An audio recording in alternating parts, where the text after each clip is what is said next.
Hello and welcome to this Euractiv and CPOPC event on the EU regulation on the deforestation-free products regulation. Now, we know the regulation entered into force on the 29th of June this year. And the main driver of this regulation, the motivating force, is the production of commodities like soy, beef, palm oil, wood, cocoa, coffee and rubber, and some of the other derivatives of those products. Now, this, of course, can have a big knock-on effect for smallholders. And today we're asking about the implications for smallholders. One of the efforts under the regulation is to find that any operator or trader who places those sorts of products on the EU market can show that they don't contribute to aggressive deforestation or forest degradation. So my name is Jennifer Baker. I'm going to be your moderator today, putting your questions to our excellent panelists. But I do hope you will also get involved. You can use the tool Slido. Simply go to slido.com on your smartphone or on your browser, or scan the QR code that you can see there on the screen so that you can get involved. We will leave that open. I'll be receiving your questions throughout the debate, and we will put as many of those as possible in the time allowed to our speakers. And with that, I'd like to introduce you to those we have joining us today. We have Astrid Ladfored, who is Head of Unit in charge of deforestation at the European Commission. Thank you very much, Astrid, for joining us. Dr. Must Khalifa Mahmoud is Deputy Minister for Food and Agribusiness, Coordinating Ministry for Economic Affairs of the Republic of Indonesia. Thank you so much. And we have also joining us remotely Dato Zaidi bin Mohammed Karli, Secretary General from the Ministry of Plantation and Commodities of Malaysia. Online, we will be able to see you on our screens. And we have Geert van der Biel, Senior EU Policy Advisor from Solidaridad. And last but not least, also joining us on the panel today, Dr. Rizal Afandi Lukman, Secretary General of CPOPC. Thank you so much, ladies and gentlemen. Let me start, Astrid, with you. Tell us about the state of play. We've just had this entering into force. What was the thinking of the Commission? What are the aims? Set out the stage for us. Thank you so much, Jennifer, and good afternoon to everybody. And I'm honored to be on this panel together with other distinguished speakers. I think that what I will do very, very quickly is to just give a couple of information of general interest, I think, on where we are. Because as you already said, Jennifer, this has already entered into force. But what everybody are now looking into is when some of the real requirements enter into application towards the end of 2024. So we are now working basically on trying to see how can we make this entry into application the smoothest as possible. And that means that, for example, we are receiving a lot of questions from stakeholders, from companies, from governments. We are taking those questions, and then you will see on our webpage, we have something called frequently asked questions, where you can find the replies to many of the questions. We are working on updating those regularly. So we are surely also going to receive questions today, and this is a process that will be continued all the time to be sure that we get more and more deep into replying to the questions of concern. We are also working on other issues. Notably, we will issue some guidelines. I think many of the other things we are working on, also cooperation programs that will facilitate and help implement this or make this happen on the ground. We will not be discussing in detail that today, but what we came to discuss very detailed today is the very valid concern about how do we ensure that the smallholders are kept in the supply chains. And this is something that we were working on already in the preparation for the proposal. This was an issue that regularly came up. This is something in the interinstitutional process and the negotiation that led to the proposal also was raised as a very, very important issue and concern. Hence, you will see a number of references to smallholders across the regulation text. We, from the Commission side now, would like to deepen our dialogue on the smallholders under what is called the multi-stakeholder platform for deforestation. We will be zooming in. We started already doing that, but we will do that even further.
to other utilization, including for plantation. So since 2011. So in this EUDR, actually for our plantation, it's not deforestation again, because we also prove through our Indonesia sustainable palm oil, which include that all the plantation that already accept Indonesia sustainable palm oil, no deforestation at all, because we ask very strictly as the top requirement for our Indonesia sustainable palm oil. So in this term, we thought this is very important for us because we have already existing plantation, 16.38 million hectares lies in the all remote, not all, many remote area in the country. 7% of our land utilization are for palm oil plantation. 60% of our land are forests. So we don't want to disturb our remain forest because our smallholder needs to expand their plantation. They need to expand to increase their product because they will lose some tradable, their tradable product for palm oil because all this requirement. This is why we are as government here, we would like to communicate what traceability tools that we will develop in our country to suit with the requirement who will responsible to accept all the tradable to EU. So that's why we came here to communicate how we can make solution together, mutual benefit and mutual acceptable from EU regulation, EUDR regulation, and what can provide to meet that we can mitigate all the impact to our smallholders. Thank you. We will definitely come on to these questions of equivalence and where that might lie, and also about the burden of red tape to smallholders. But let me turn now, thank you, to our online speaker, to Dato Zaidi. Thank you very much for joining us. Let me ask you to give us the perspective from Malaysia. Are you agreeing with what you hear from your colleagues here on the panel? Thank you, Jennifer. But I, to be honest with you, I just joined. There's a technical glitch here, so I didn't know what is actually, from the beginning that you were saying just now. So I didn't get you anything. See, just for 1 or 2 minutes just now. What's your perspective on this regulation from Malaysia? How important is it? Is it having an impact on smallholders there? Are you looking ahead to enforcement? Set us out the landscape as you view it. Okay, thank you for the question. So in fact, yes, we look at this, what we call the EUDR. It is very, very, I would say, very challenging for us, especially with regard to regulations, the implementations, and also the reasoning behind that. So that is why I think for Malaysia, we look at this EUDR very seriously, because we do not want anybody being left out, especially for the smallholders, which is very, very important part of our agenda in Malaysia. I think that's all for my initial remarks, Jennifer. Thank you very much. Geert, tell us how you're reflecting on this from your perspective. Yeah, thank you. I work for Solidaridad. We are an international development organization working in around 40 countries across the globe in all sectors involved in EUDR, apart from wood. So we work in coffee, cocoa, palm oil, soy, but also beef and leather and rubber. And I think it's important to, first of all, take a short step back. What is this actually about? And a lot of discussion now is on the nitty-gritty of the regulations, on the articles, and how can we comply best at the cheapest way. But I think in the end, the importance is to ensure that meeting the requirements of EUDR will contribute to the broader objective, which is in the end reducing deforestation And reducing deforestation requires promoting sustainable agriculture. I was in Peru 2 weeks ago, where we presented a research on what the impact of EUDR is likely to be for the coffee and cocoa sectors in Peru. And I think one of the representatives of the coffee sector rightly said, if we want to reduce deforestation, we should work with farmers on increasing productivity and to ensure that they can produce sustainable. And I think in the end, that is what is needed. And that can be built into what companies and also governments should do around the EUDR. But it does require, I would say, a bit of a broader perspective. So that's first. And if we look at different countries around the globe, there are certainly concerns that smallholders will be left out. But if done right, I think the regulation can contribute towards inclusion of smallholders and also towards a better future of smallholders. But that does require also additional measures. Until 2 years ago, there was a lot of talk about a smart mix of measures, so that we should need the regulation, but also accompanying measures.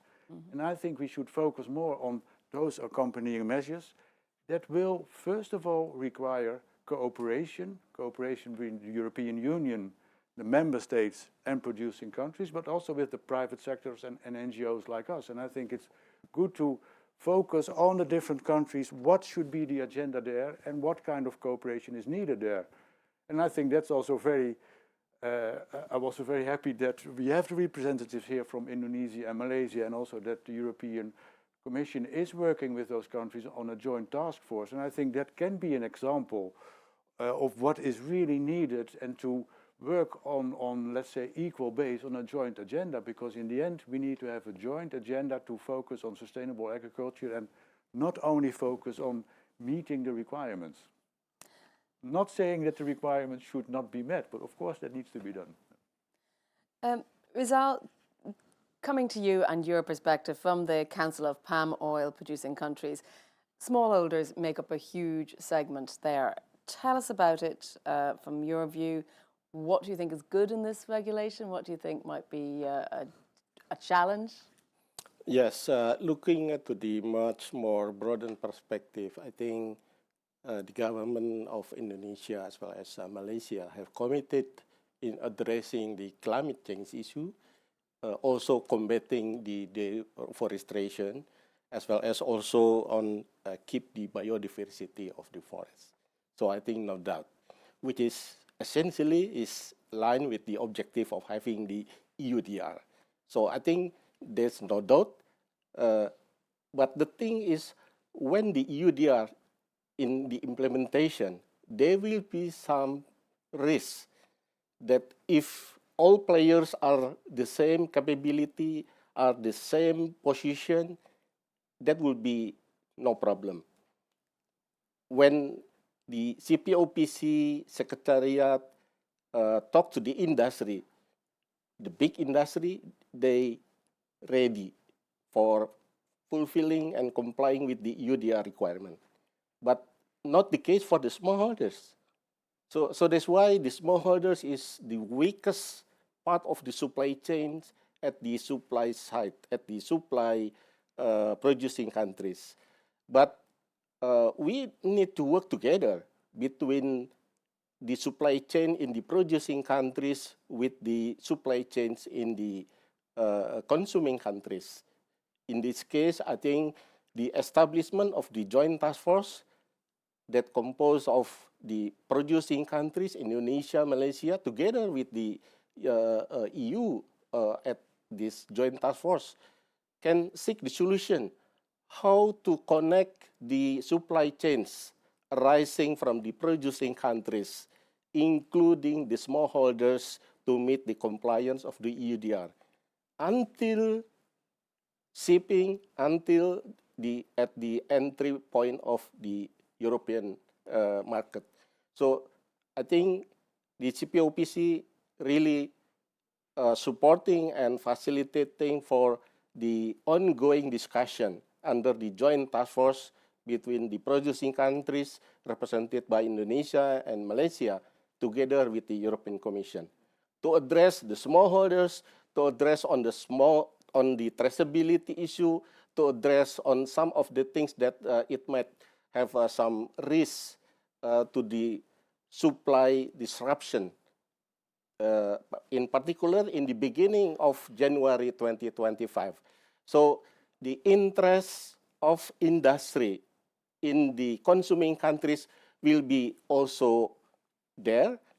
The supply side, the smallholders in the producing country also will be seek the solution. So I think we are in the situation to seek the solution. Thank you. Thank you. Well, we are very solutions focused here on our discussion. Astrid, I'm going to come to you because I see already one question from our audience on Slido that I was going to ask you anyway, which is what kind of guidelines will the Commission be issuing? And I'm interested also to hear about some of these accompanying measures that Geert mentioned. What's going to be there to aid smallholders or businesses in general in compliance? Yeah, thank you very much for that question. Indeed, I think that's something that is interesting for everybody. So the regulation requires the Commission to specifically set guidelines out on the definition of agricultural use. So this is one of the things that we are looking into. However, what we have also found is that it would be helpful, we can see from many of the questions we are receiving, to have more clarity about what some of you maybe call accompanying measures or flanking measures or support measures, various tools that are out there, such as certification schemes, for example, that, as the regulation clearly says, could play a role. It's not an obligation to use a certification scheme, so a company that wants to put deforestation-free products on the EU market is not obliged to get these products certified. That is on purpose left open in the regulation, the choice for that company, because for some it will make sense, for others it will not make sense. So that is fully left to the operator, but we think it would be useful to go maybe a little more into detail and looking, because we are aware that there's a lot of work going on, both public and private certification schemes, also at national level in producing countries. So we would like to give some guidance on that. I think that's amongst the tools. Then when it comes to some of these other accompanying measures, again, we quickly go into, and I liked a lot what Geert said about taking the broader perspective. Because of course, we're not coming in and reinventing agricultural supply chains. Work has been going on for decades, and collaborations between the EU, the EU's member states, many of the producing countries. A lot of good work have been taking place already, and somehow this regulation sits itself into this broader context of how does one ensure that the future has sustainable agricultural supply chains that are inclusive. And I think it's important sometimes to take that step back instead of only indeed focusing on what is carved out in the regulation here. Thank you. Ms. Khalifa, you mentioned the red tape, the sorts of issues that smallholders will face in being able to place their products on the European market. I'm going to take just another question I see online from Robert Francis asking, if I'm a smallholder, what do I need to be compliant? What are the practical difficulties? Can you outline for us what you see as the practical difficulties, and what is the state of readiness? Are smallholders prepared for this? Yep, thank you. The first thing, one is because our smallholders, they are only has the basic school, so their knowledge is very limited. So to improve the skills and the knowledge of it needs a lot of things to do with to help them to increase their knowledge. Why we have to do this? Why we have to fill in all the document that they have to have, and then they are lies on a lot in remote area in our country, which is very weak with the infrastructure and everything. And if they would like to comply with the EUDR, it means that we need to put all the data, all the information into the what we will develop nowadays is we will develop a kind of clearinghouse to accommodate, because in the field a lot of stakeholders like Solidaridad and many others body and also institution help the smallholders to have a better knowledge that why they have to implement a kind of the sustainability manner, good agriculture practicing has to implement in their plantation, and why they have to keep the forest around them, and then why they need to notable all the product that they produce. If they sell it to the middleman, something like that, they have to make a note, and then everything, because we need traceable in their product. So industry also sometimes that is many kind of the to have our smallholder, including partnership between industry and smallholders. It's already have implemented in the field, and now at the end we are now developing the name clearinghouse. All the information about all the product which will go for to the global trade, we put it all the data information in the clearinghouse. In this term, for the palm oil, we develop mandatory implemented name Indonesia Sustainable Palm Oil for the business player and also for the smallholder. For the smallholder, facilitated by the government or other institution, like some donors also help our smallholder, from the local people also help. A lot of implemented to supervise to help our smallholder happen in the country, and all of them will go to the our clearinghouse to make our smallholder can not in exclusive in the tradable to the global, especially for the other commodity that we also trade to the global, like rubber. We are the second producer in the world, and we also produce cocoa. Cocoa maybe around the fifth in the global. We trade our cocoa to export, and also we have coffee. We are number 7 in the market, in the share, our share in the market, global market. So those are mostly coming from smallholders, and why it's very important for us to communicate or how we can our smallholder can comply to the EUDR, because they are spread in near, like I mentioned before, they are nearby the forest. They are the one that we have to convince them to not go to the forest. They can, they can depend on their existing plantation. In palm oil, we have the palm oil fund we help the smallholder through do replanting. Before they maybe their production only 2 ton per hectare, and then after they do replanting, we hope that they can earn more than 4 or twice or 3 times from what they have nowadays. And then through this replanting that help to them, we hope that they also can do all the sustainability manner, follow the Indonesia Sustainable Palm Oil. That's why we're asking all our stakeholders who can help our smallholder, let's work together, partnership from business party to smallholder also. We encourage them to work together, and also from the others provider like NGO and others to help the smallholder. How they can comply, they can increase their income, they can go to school, they can have a good health because of the increasing of their productivity.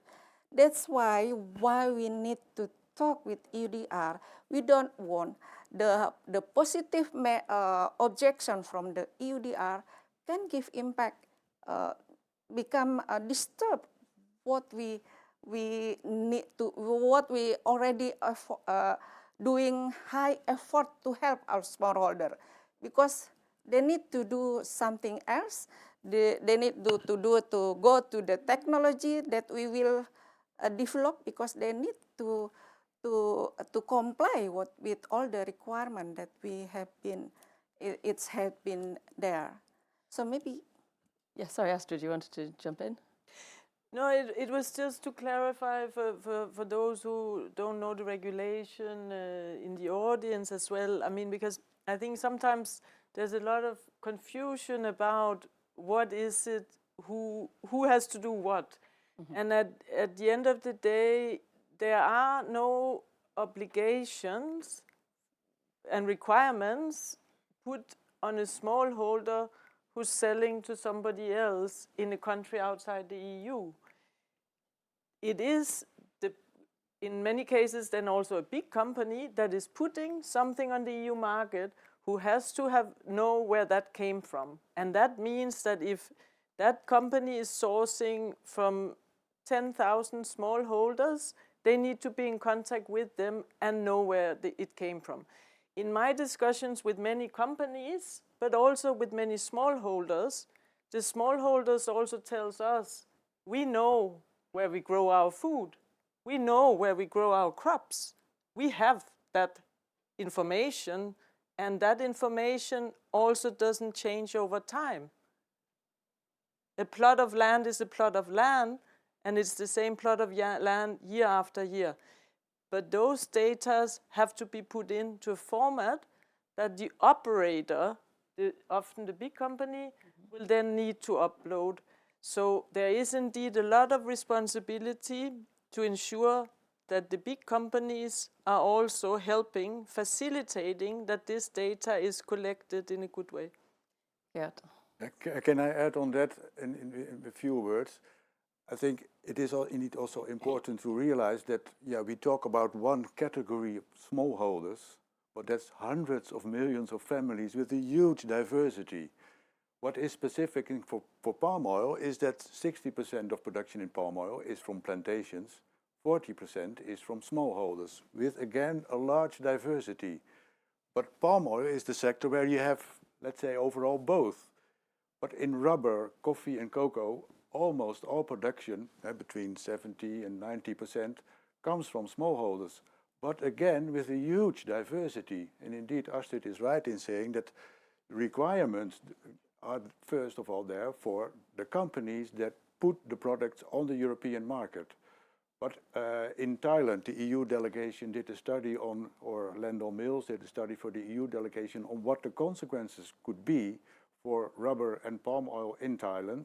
And what they warned or concluded is that looking at the diversity of smallholders, there is a risk that if you want to or need to trace it, and you need to prove that it's legal, that the sourcing will focus more on the well-organized smallholders, on the smallholders that are not that remote, and that, let's say, the most vulnerable, that are not that well organized and are in the more remote areas, will drop off from the European market. And I think that should be a joint responsibility also for the companies.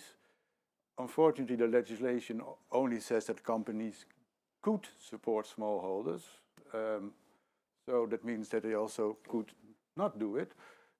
But it should be a joint responsibility, I think, for the European Commission, member states and companies, plus us as NGOs, to ensure that smallholders remain included in the supply chains supplying to Europe, or at least that we help them in improving their production and maybe even export to another country, because in the end that's up to them to decide where they sell or export. Thank you. Yes, given the wide range of smallholders in the developing countries, in the producing countries, meaning that that include also like the plasma smallholders, the independent, so that is the most vulnerable type of smallholders, which is independent smallholders. So we need to allocate our attention, we need to allocate our resources to make they will be eligible part of the supply chains to meet the EUDR. So it is not the matter of they cannot comply, it is a matter of time. I think given the EUDR probation, the SMEs within the EU countries will be given until June 2025.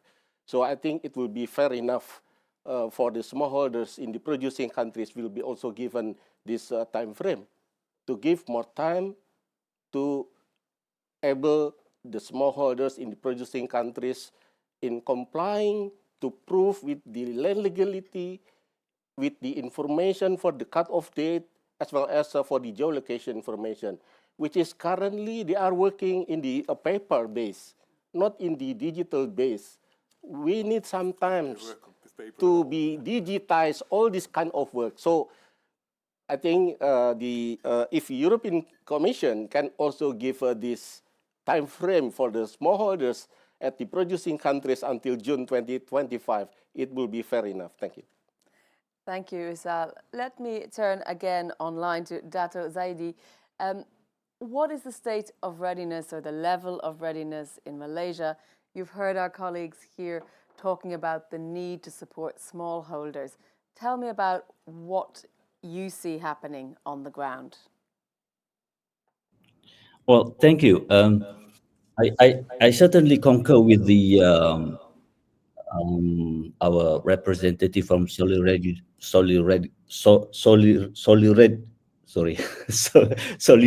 just now. You know, when you mentioned about the when we talk about smallholder, is too the variation is huge. You know, I mean, from you mentioned about the independent smallholder, you're mentioning about organized smallholder. It is very different kind of thing. So I think for Malaysia, in that case, I think I also concur with our Pak Rizal just now mentioned about, yes, the most difficult part is basically to what I call it, to help the independent smallholder, which is going to be very difficult. And in Malaysia, of course, we do help them. You know, we give them awareness. We provide them with the technical.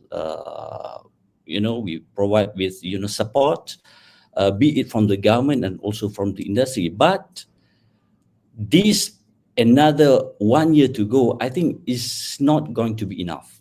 Like Pak Rizal mentioned just now, I think we need, I mean, EU need to hear from us the reality on the ground that we need extra time, especially for smallholders. I'm not talking about the big company or big plantation and so on. They are very much ready. I don't think they have any problem with that to comply with the EUDR and so on.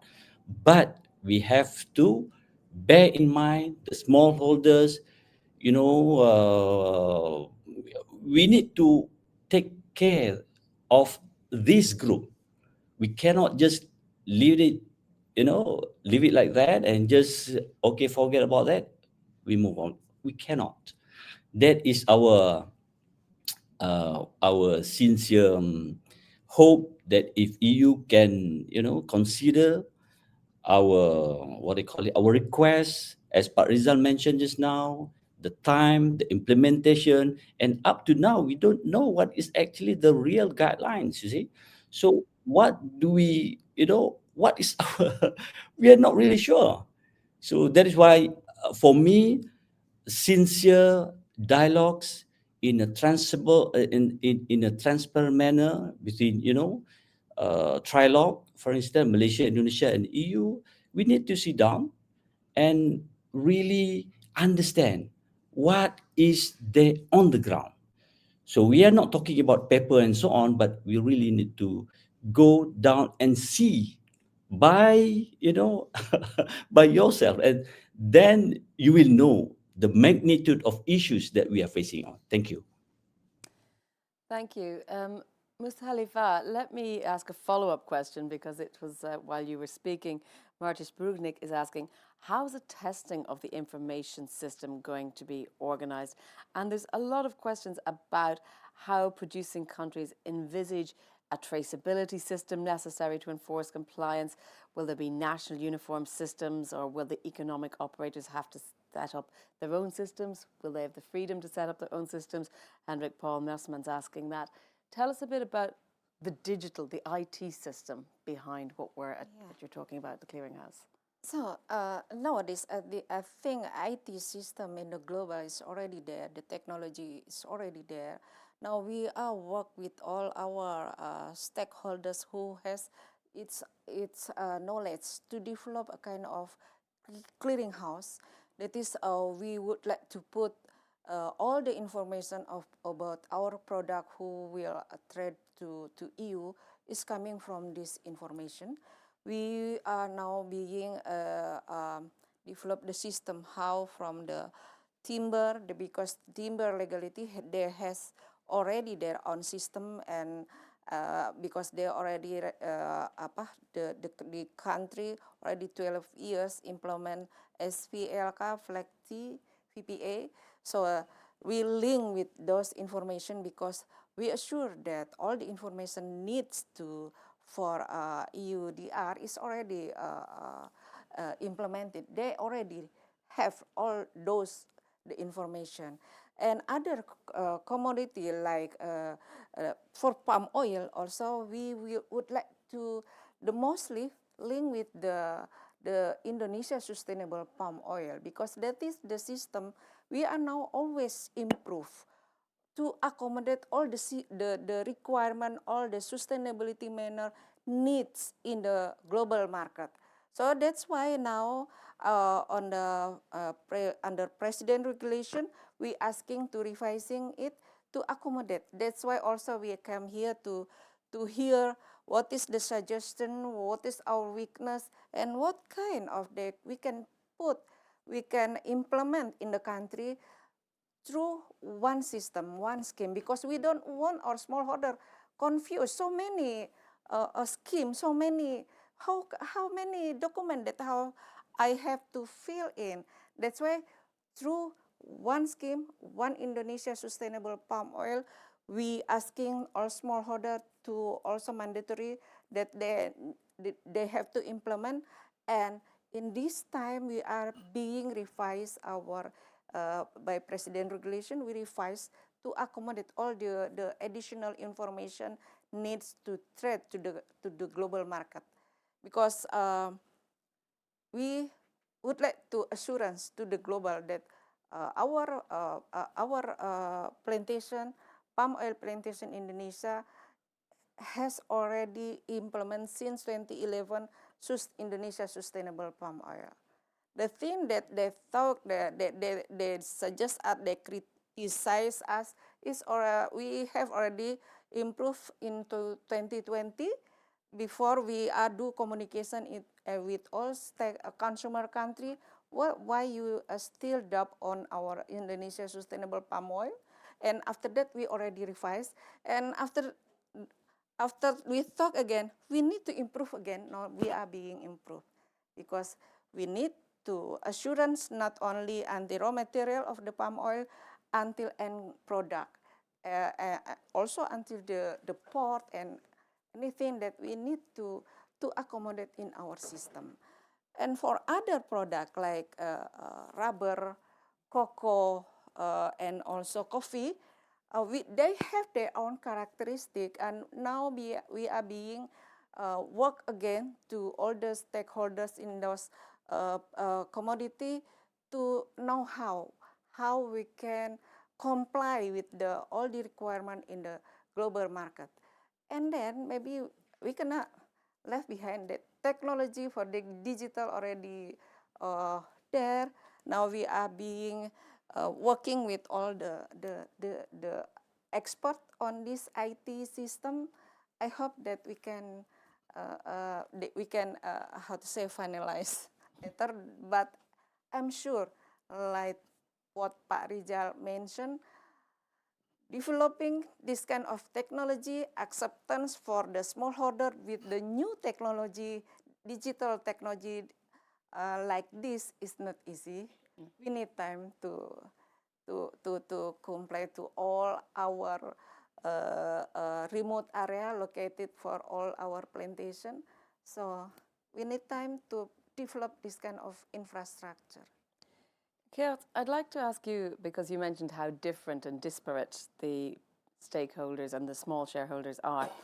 Is there any sense of a best practice for cooperation between smallholders that is separate from, if you like, a national centralized sort of collaboration, but Well, something also more else? in palm oil, there are companies that, in plasma systems or other systems, work very closely with smallholders and indeed support them. But indeed, the concern and the difficulty is for the more independent ones that will be very difficult to reach with all kind of IT systems. You should realize that some of the palm oil farmers, they put their palm oil fruits across the street, and then a trader with a motorcycle comes there, picks it up, and then sells it to another trader, and that one sells it to another trader, and then it's collected in a van and then brought to the mill. To then have traceability for those kind of farmers, that is really complicated. And the same is for rubbers. Rubber in Indonesia changes hands between 5 and 6 times on average between the farmer and the mill. Then it's really difficult to set up a traceability system. But there are companies working on that, and it can also be profiting smallholders, because if you take out the middlemen and buy more directly from farmers and support them in improvement, that can also be in the interest of smallholders. So yes, it can be done. But that does require indeed cooperation and partnership. But that's for the traceability part. The other part is where companies often see risks in buying from, let's say, the less organized smallholders. It's the legal compliance part. The requirements say you need to trace it and prove it's not from recently deforested area, but you also need to show that it's legal compliant. And that's not only deforestation laws, but also labor laws, human rights, tax, anti-corruption. Some of the companies see a risk in buying from smallholders because proving legal compliance can be more complicated there.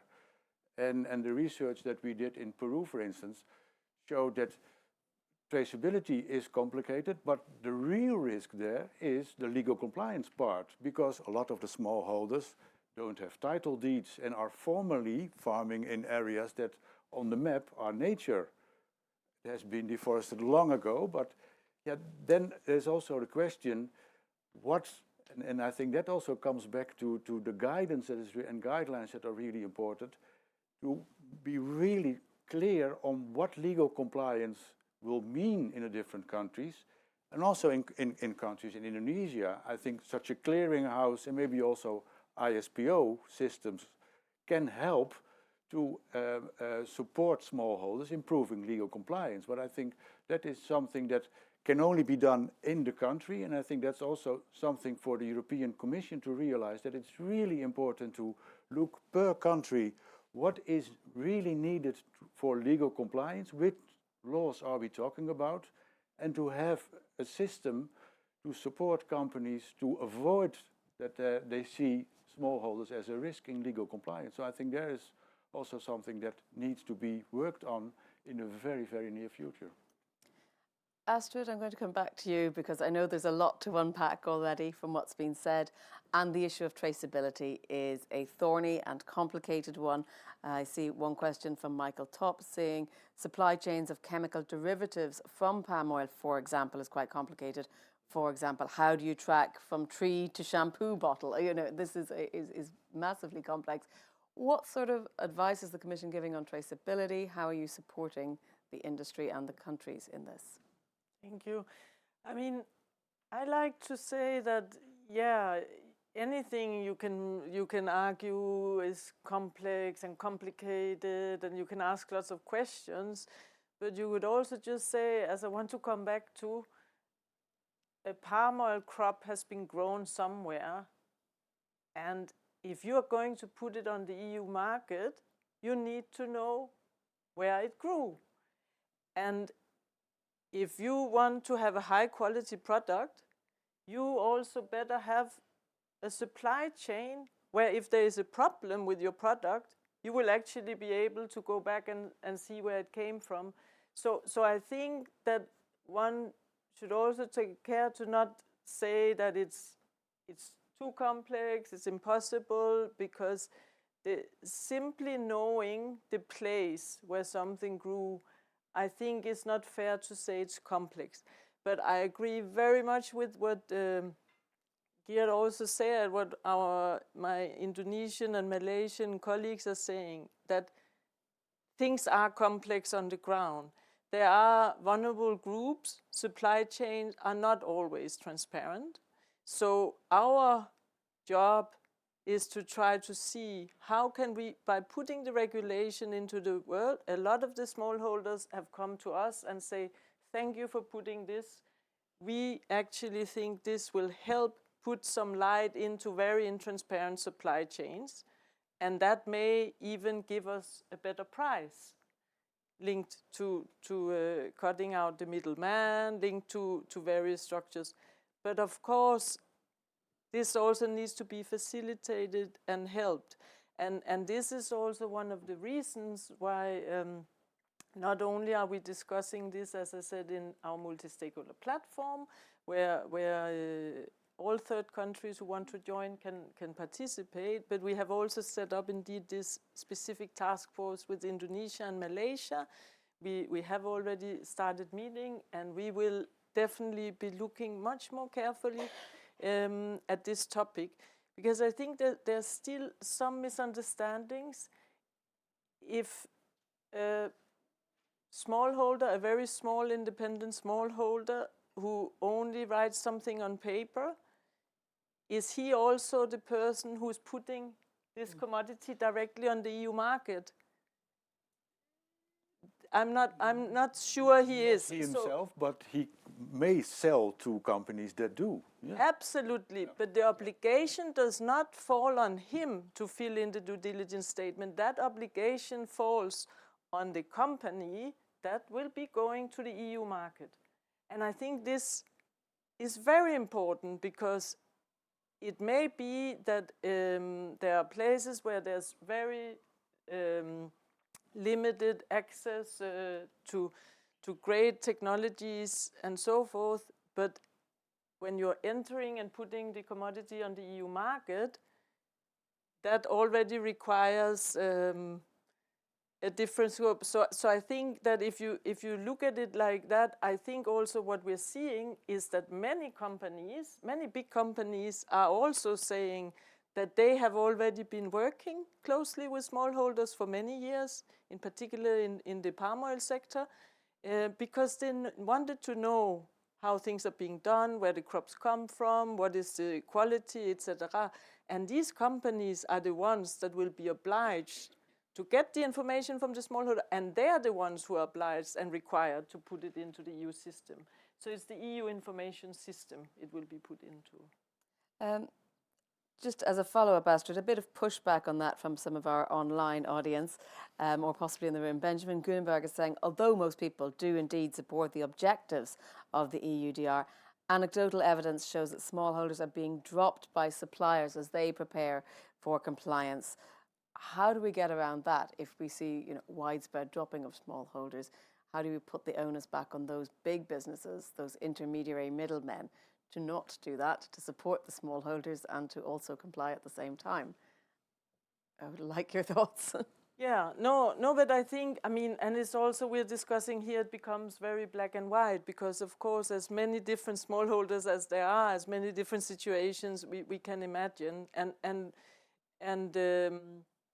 we will see also that some big companies have already, as I said, been engaging in this for years and are very aware of this issue, and they also have, as part of their broader sustainability policies, to actually include smallholders. Because excluding smallholders from supply chains is not something just related to deforestation.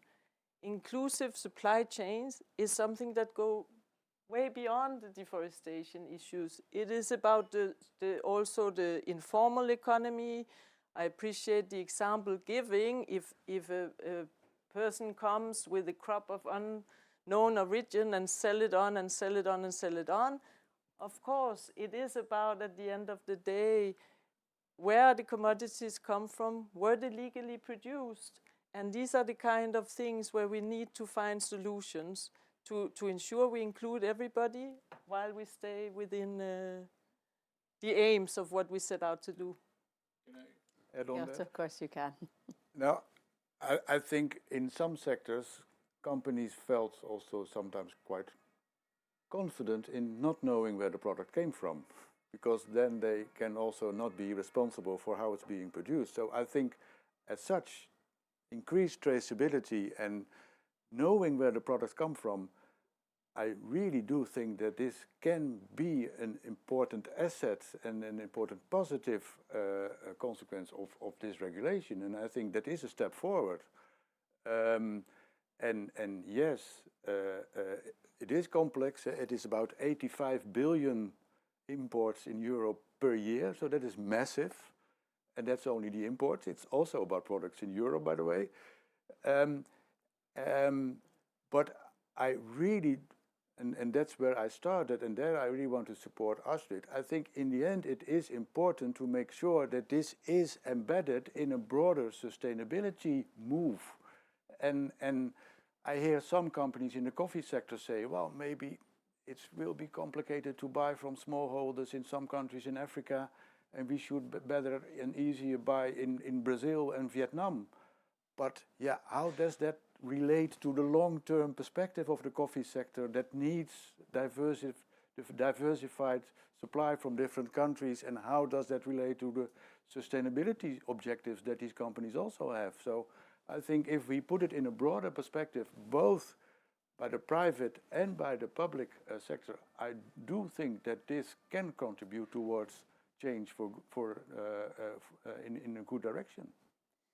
Rizal, I want to bring you back in to talk about financial mechanisms to support smallholders. What might be the ways of encouraging governments or international companies or organizations to support smallholders in their efforts to become compliant, but also to support the overarching aims of the EUDR on deforestation, on sustainability, for the countries involved, for economic success, as well as for protecting smallholders? Yes, I think, as I said, the smallholders need support some resources, including finance, including the know-how, how to also give the knowledge on best practices, on the good agriculture to increase the yield. That definitely will improving the living of this household in the suburban. So I think the support from the respective government, it is very important, while to ensure the smallholders will be still part of the supply chain, that also will be very, very important. And to do this, I think cannot be only done by the producing countryside, because I think if we have to have a very basic questions, why there is any countries to export their commodity? Because there is a demand in the consuming countries. If there is no demand, there is no export. So how to maintain this trading, how to ensure the supply for the consuming country will be still ongoing.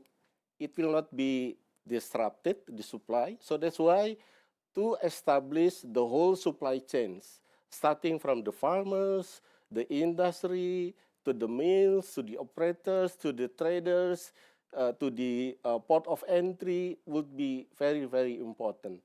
So I think currently the digital platform that has been now developed in the respective producing country, Malaysia, Indonesia, as part of the publicly available for digital platform, as well as also it is available privately.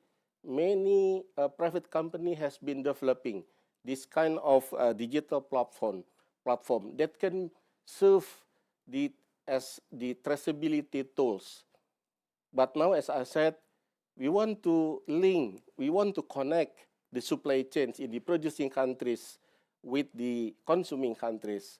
So let us work together in elaborating and also establishing these traceability tools, because we cannot only finish until the supply side. When the shipping goes to the consuming countries, when it is entered the port of entry, then we need to fulfill all the documents, all the information it is required by the EUDR. What are the documents underlying to prove the land legality of the, for example, the palm oil, as well as also whether it is meeting the cut-off date planted before December 2020, or also the information on the geolocation to ensure that this plant is located in the free of deforestation. So all these things need to be established together, not only the producing countries, but we need to work together with the consuming countries as well. Thank you. Dato Zaidi, let me put the same sort of question to you.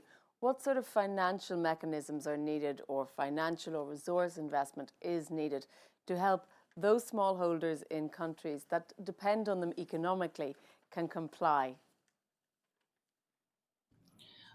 Yes, definitely. A government, be it government or be it from the industry, I think we need to help the smallholders. As I mentioned earlier, in Malaysia, we have quite a number of assistance that we provide to smallholders, like training, the capacity building for the smallholders. We do have a special agency to take care the development of the smallholders. So we provide them with all the the needful, especially with regard to certification, because we know that certification is very, very important. And certification also being a mandatory in Malaysia, we call it a MSPO, as you all aware. And it's not only that, we also provide with research and development. Why? Because we need to improve the productivity. So I think that is some kind of assistance or focus from the government, especially to help this group.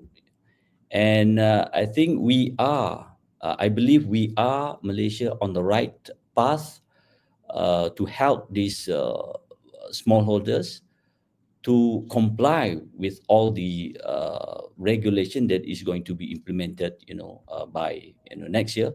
But again, if we have some kind of, the timing, if there is still a room for what they call it negotiation, especially for this group, we are very much welcome.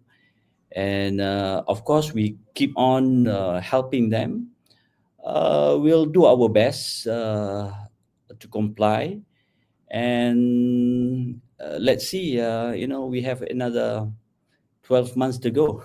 I think that's my input on this. Thank you.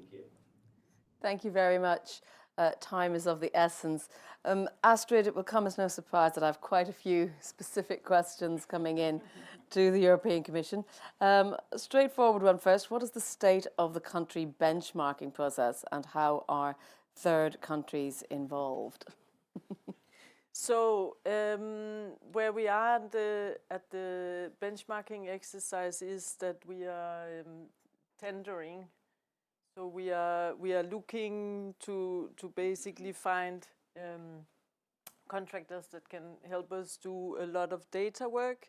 This is going to be an exercise that will require a lot of data analysis and collection of valid data and so on. And as soon as we have more news on the benchmarking, this is of course something that we will make publicly available.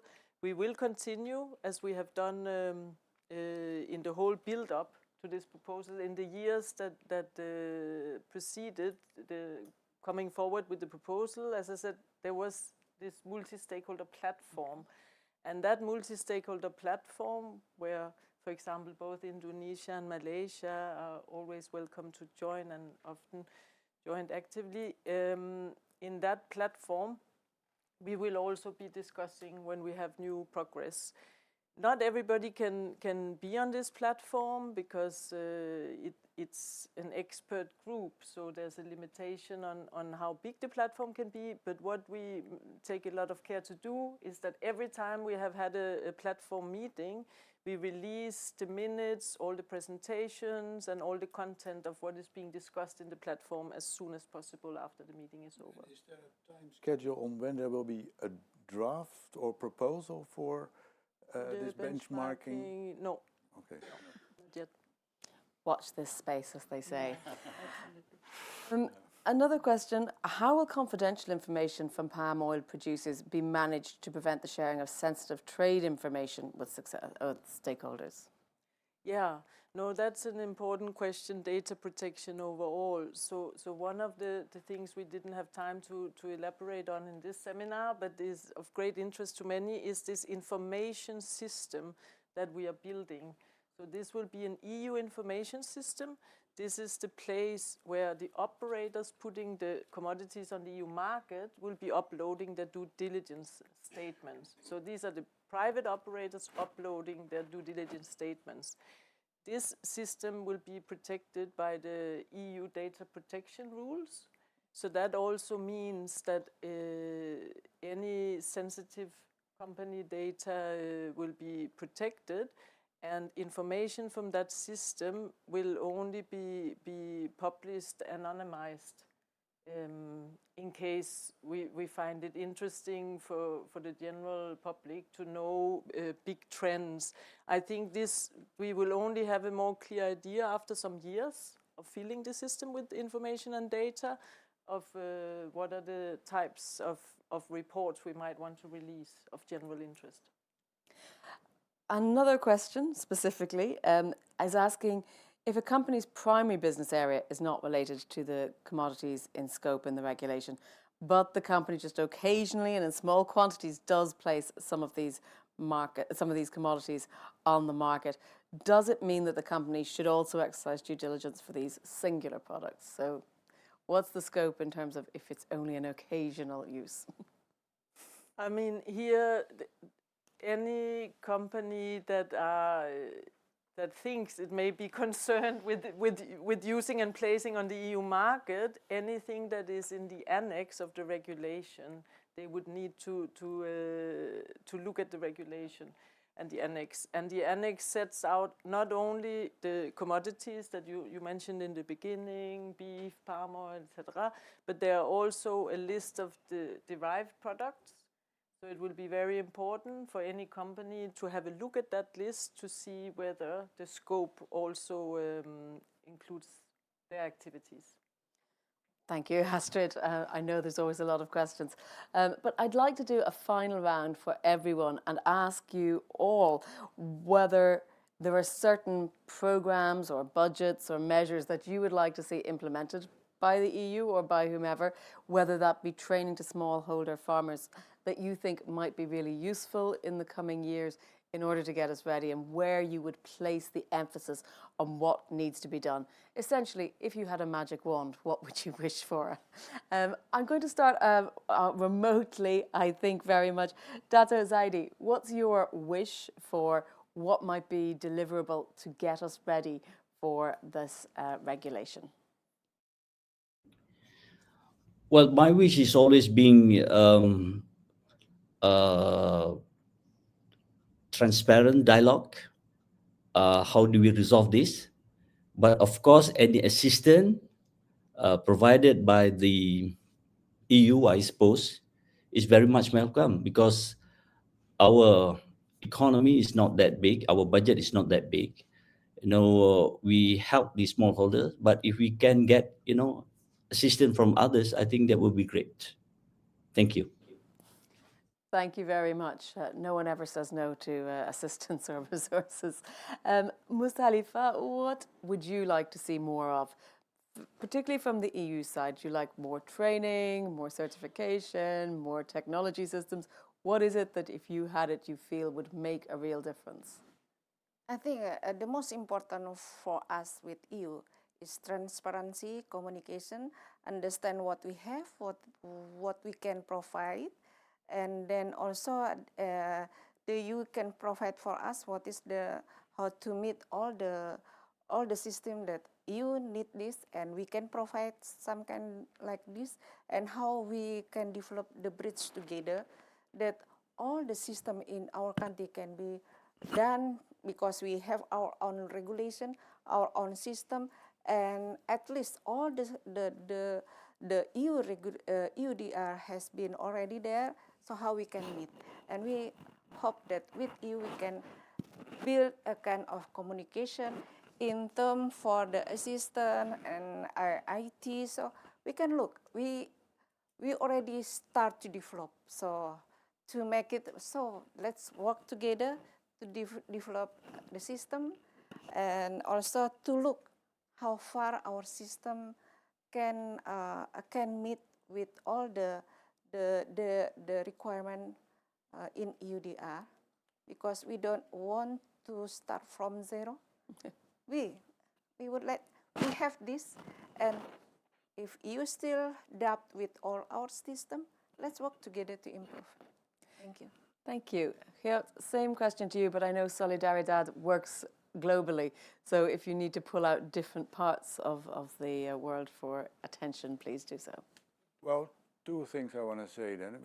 First is there is a lot of talk about the larger products and the larger countries, like Ghana and Ivory Coast for cocoa, or Brazil for soy.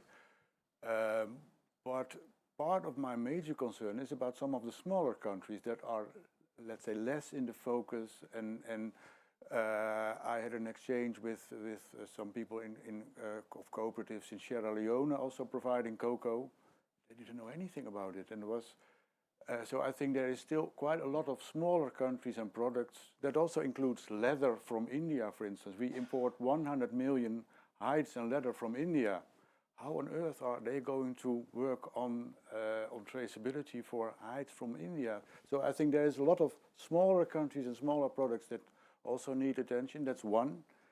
And second, there is an Article 30 in the regulation talking about partnerships, and that says that these partnerships between Europe, member states and producing countries should focus on two things. One is working together on meeting the requirements for the regulation, but second, and I think that is maybe even more important, to work together on addressing what are the root causes of deforestation. And I think we should talk a lot more about that, which is poverty, which is poor governance, which is lack of capacity. And I think that is in the end where everything starts, and then comes compliance. And we should avoid that we only talk about compliance and not about what are the real root causes that we want to address. Thank you.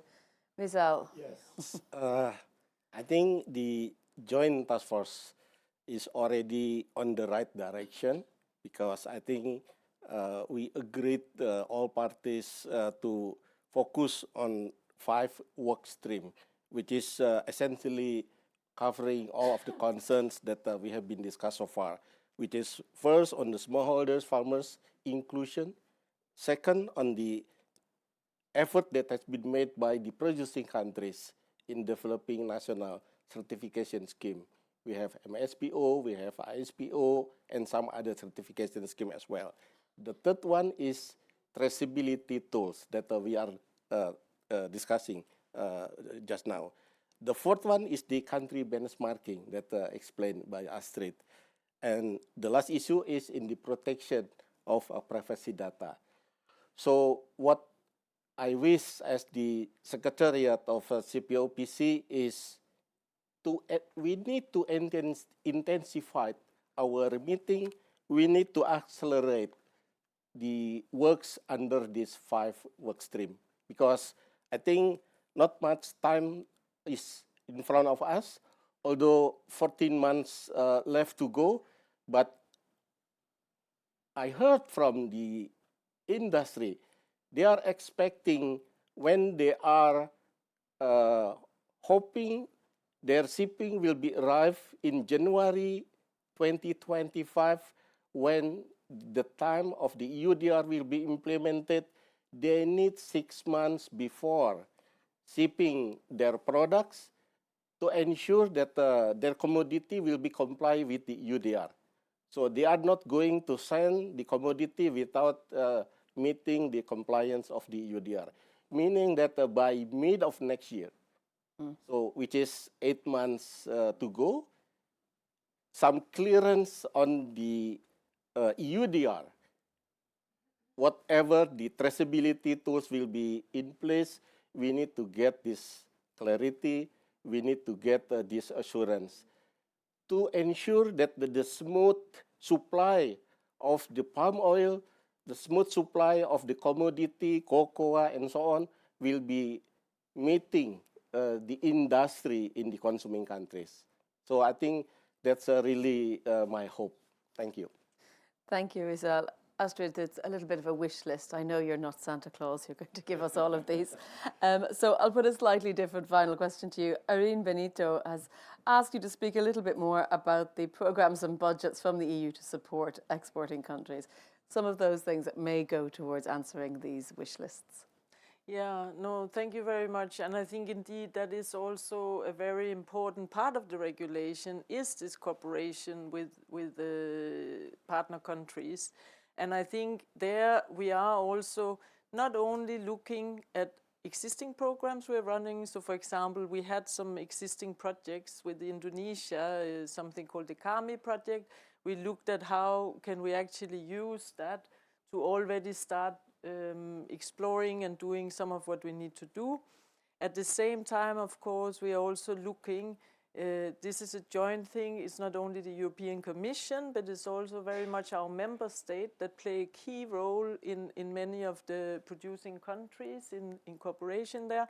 And so we are looking at taking a Team Europe approach on how we could really set up funding and support tools to facilitate that the regulation will get gently on the ground. So I think a lot is going on there, but I do want to say that I think, and today shows that very much, I appreciated a lot the colleagues coming from Indonesia and Malaysia. We have had very helpful meetings today, and I think our deepening of the dialogue and our understanding of the specifics is important, not only for Indonesia and Malaysia, but also to take some of those learning points back and look at them. And as Gerd says, also to look at, are the problems similar in other countries, are the challenges, and how do we overcome them together? Well, thank you very much, Astrid. And indeed, thank you to all our panelists in person and online. Thank you very much to you, the audience, for your great questions. We hope you've enjoyed this discussion. And indeed, if you have, please keep following the hashtag EA Debates for more Euractiv events. Have a great evening.